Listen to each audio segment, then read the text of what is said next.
welcome. What a way to start the show. Thank you to the pipes and drums of the London Scottish Regiment.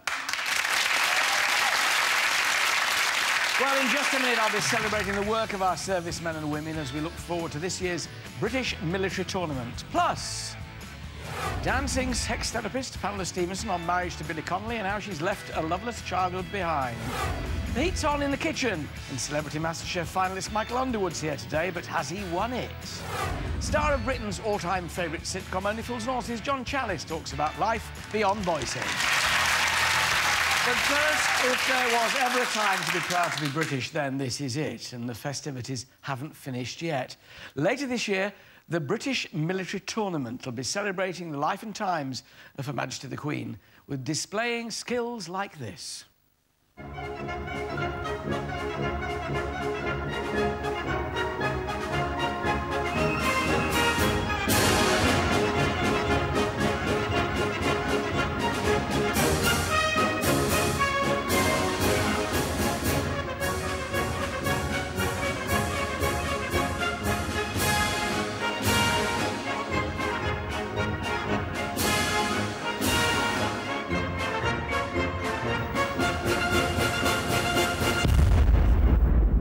Did the earth move for you, then?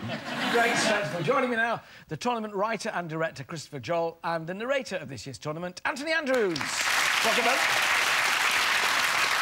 Christopher, it ran for a good number of years, then it disappeared as the Royal Tournament, correct, and now it's back. So the brief history of it? Well, it ran for nearly just over 100 years, until 1999, and then with changes in the armed forces, and of course it was an MOD show, they ran it, it wasn't privately done. The feeling was that times had changed, and it went. You clearly thought times hadn't changed that much, and you brought it back. Yes, it took me 3 years to bring it back, working with a couple of colleagues of mine, and we finally persuaded the Ministry of Defence to allow us to do it. But of course, this time, from when we started in 2010, it's a privately run show entirely in aid of military charities. With Anthony as your narrator, a great thing to do, Anthony. Oh, it's fantastic. It's a great privilege, it really is. I mean, I'm just the voice, really. I mean, I appear occasionally on camera, putting my point of view about a particular aspect of military life.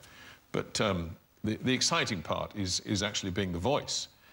So I'm confined to some... Well, you know all about this. I mean, I'm in a commentary box, and quite often I'm jumping up and down with enthusiasm and, you know, a lot of foot-tapping goes on. It is the most incredible spectacle. I mean, there were 600 and more personnel involved on stage in the arena this year, and something like 150 horses and God knows how many musicians, and the largest pipe band you'll ever see this year. So it is an incredible spectacle. And I mean, the thing I find most extraordinary, I've spent quite a bit of time talking to all the guys, and because we sort of live together for a week, don't we? We're rehearsing it at the Earl's Court.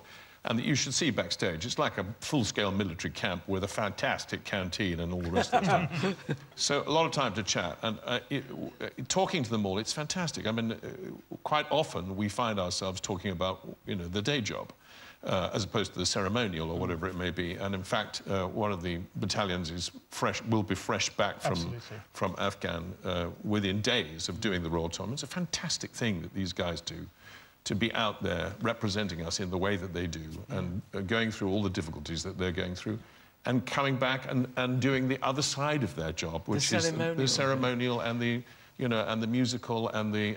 But they also give us a very, very real demonstration of their work in the field, which There couldn't be a better year to do it in the celebratory mode, really, than in the Diamond Jubilee year, really, Christopher. So you've got this 1952, 2012. Yeah, well, a bit of a challenge, actually, because I rather felt that it had all been done. So this year, we're actually... Because we have a theme every year, and we have a very strong storyline, which actually is different to where the old tournaments used to be. I thought, let's go back to the beginning of the Queen's life. Let's go back to 1926, because that way there's an awful lot more that we can get in than just the Jubilee. And so people come to the show, they're going to see things that they haven't seen during the Diamond Jubilee. And you've roped in a couple of friends as well, I gather. Robert Lindsay? Yes, Robert Lindsay, bless him, has come to make an appeal on behalf of the ABF and the other charities involved, and Penny Keith is involved too. So this year we're a clan, we're a group, and it's quite interesting. It's extraordinary that I find myself steeped in military this year too, because I'm just opened a play called Bully Boy, which is written by Sandy Toksvig, which is all about combat stress, and the background of it is combat stress and the difficulty of coping with the situations that these guys find. Indistinct from Sally Toxic, who was known as a comedian. It's not St James's Theatre in London, but it's about combat stress, so this is quite a deep play. It's a very deep play, but of course, inevitably, it has her wit all over it. And her, you know, her observations of army wit, too. I mean, so there is a great deal of... There's a tremendous amount of fun in it, but it is a very serious play. And it's having...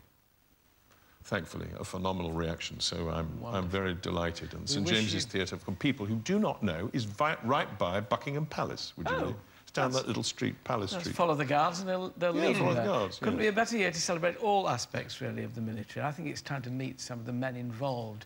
Please welcome Flight Sergeant John Riley and the Queen's Colours Squadron.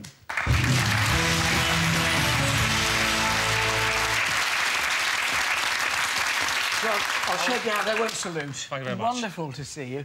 You've come here, you're part of the tournament, so you're going to be demonstrating to us part of what you're doing there. But these guys are doing their ceremonial bit now. They've been involved in active service? Yes, the squadron just returned from Afghanistan last year, at the end of the tour in November. We're just ramping up now our training for next year, deploying in April. And it's a good reminder, I think, to people that the people you see in the smart uniforms and the fancy hats, often as not, are also the guys who are in the khaki and the camouflage going out there. The two roles are not distinct. They're one and the same. That's correct, especially the Queen's Colours Squadron. We are a dual-rolled squadron. You know, primarily we're here for all the ceremonial and state occasions, which the RAF are involved in, but primarily and secondary to that, we're involved in operations as well. So an RAF regiment, but also with its own traditions of ceremonial. One obviously thinks of the Coldstream Guards and Household Cavalry. There you see. You have your own ceremonials as well. That's right. As I say, we carry out all state and ceremonial events representing the RAF, so that includes public duties of Buckingham Palace, St James's Palace, and all the other state and public duties. And do the guys enjoy this bit of... Well, I'm going to call it showing off, but I mean that in the nicest possible way, showing what they can do. Yeah, it's always good to get in front of the public and just put us in the public eye and show themselves off. What are we going to see? What you're going to see now, Alan, is a unique drill display solely carried out by the Queen's Colours Squadron. It's called continuity drill. Normally we do routines between 5 and 7 minutes of drill movements, but there's no words of command, it's all done by memory. This we have to see. We'll walk this way and let them start.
Wonderful. Right, thanks to Christopher Joel, Anthony Andrews, Flight Sergeant John Riley, the Queen's Colours Squadron and the pipes and drums of the London Scottish Regiment. Thank you very much indeed. All part of the British military tournament at Earl's Court. Still to come this Thursday afternoon. Pamela Stephenson lifts the lid on her personal life, including husband Billy Connolly, plus Celebrity MasterChef finalist Michael Underwood. But is he the winner? Don't go anywhere.